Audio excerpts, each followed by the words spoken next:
wondered if foods that do not contain high fructose corn syrup were actually better for you, or if it was just a gimmick from the health food places.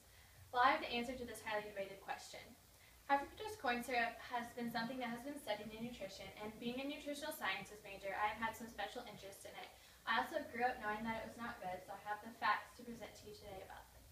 Today I'm going to discuss how there have been some studies that have confirmed the consumption of high fructose corn syrup has contributed to the spike in obesity today.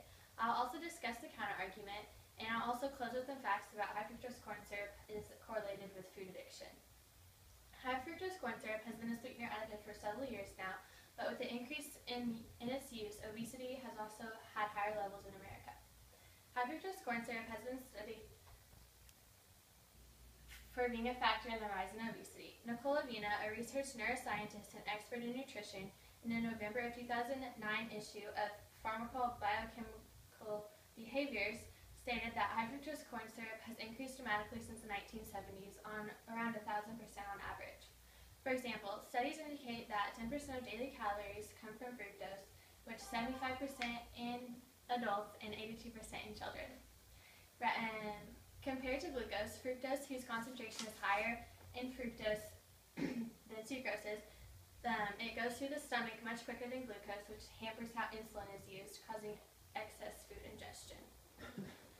Sandra A. Freihoffer, an MD, is a board-certified doctor of internal medicine in Atlanta. She found in a 2009 issue of the Journal of American College of Nutrition that fructose is not as easily absorbed into the intestines as sucrose, which is a naturally occurring sugar. The main problem with this is that fructose alters insulin secretion, so there is not as many fructose transporters for fructose as there are for glucose. And what this means is that fructose will be more easily stored than sucrose is, which causes it to become fat faster. George A. Bray, an MD graduate from Harvard University who specializes in obesity, found in a 2013 issue of Diabetes Care, he did a study in this article that was reliable because he used likely levels of fructose rather than spiking it for inflated results. And he found that insulin is responsible for our feeling of satiety after we have eaten. And Dana Flavin, who was appointed advisor to the president of the Nutrition Foundation at Howard University, found in an article in Life Extinction magazine how GLUT5 is also not as available for the brain and nervous system, which makes it harder for the body to get the feeling of satiety after eating something that contains high fructose corn syrup. All of these increase the food consumption, which is what causes obesity. Counter-arguments include how they say that they're essentially the same because they contain the same number of calories per gram. Although it's not about the calories, it's how the calories are absorbed, which varies between these caloric sweeteners. And high fructose corn syrup, as already discussed, is absorbed differently in the body and it does not make you feel as full, which makes you want to eat even more. And those who oppose the argument also say that the studies that are for high fructose corn syrup being bad inflate the levels of fructose in their experiments, but the research that I found, they have used normal, reliable amounts of fructose in the American diets.